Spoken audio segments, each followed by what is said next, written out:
But I think when that comes around, I'll definitely be doing more streams. So hopefully things will start moving along.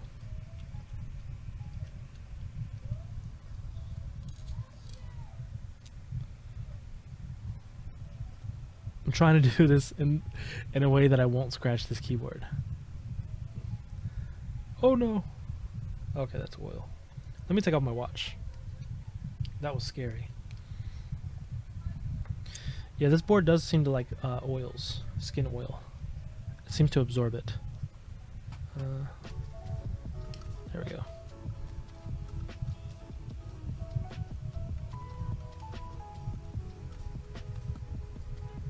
Oh, practice 60 V2 is nice, man. I've been trying to work on like testing out some like custom gasket type stuff, but I haven't really done anything much other than that. It's a nice board though.